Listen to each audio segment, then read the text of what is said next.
Well, for more on this, we're now joined via Zoom by Laura Ruthven, who is the CEO and founder of Female Entrepreneur SA. Laura, thanks very much indeed for joining us, and welcome to the program.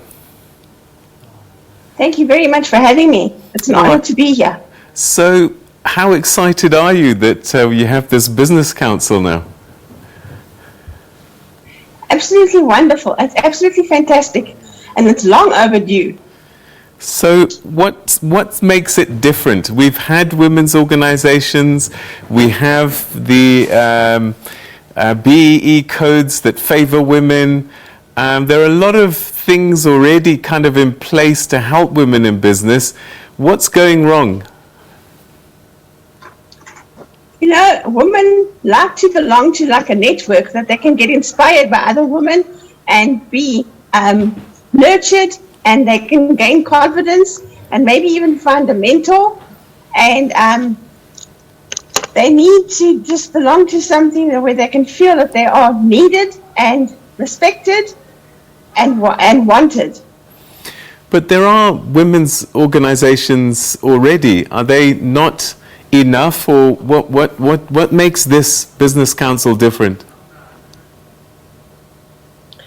I think that the woman will be more empowered in a different way. Mm-hmm. You know, it's no use belonging to a business network or a business group where the woman or the female entrepreneur does not feel respected or honored or like she belongs there.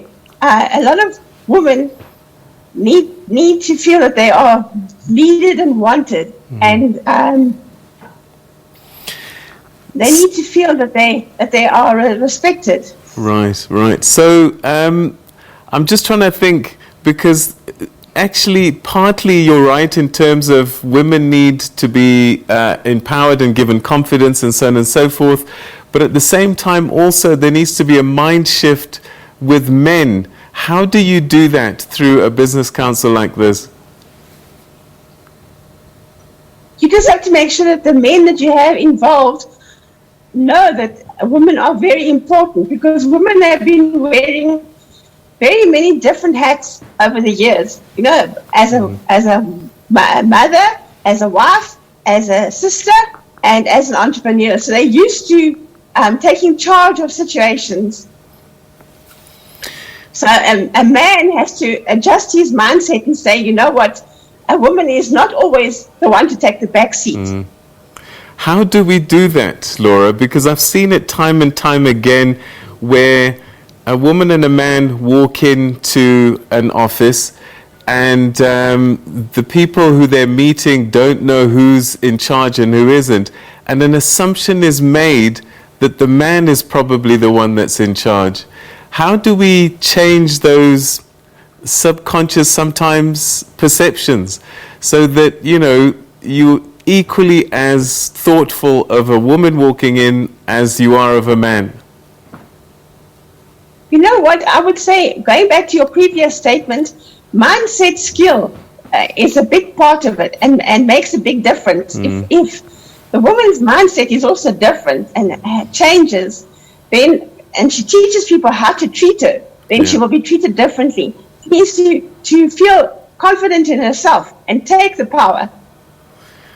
So what would you like to most come out of this business council for you to feel like it's making great change? I think in a lot of ways it's got to be up to the woman as well, because the woman has got to get used to being confident and taking charge and teaching people how to treat her. So it's not always the other people, it's actually the woman and the entrepreneur herself.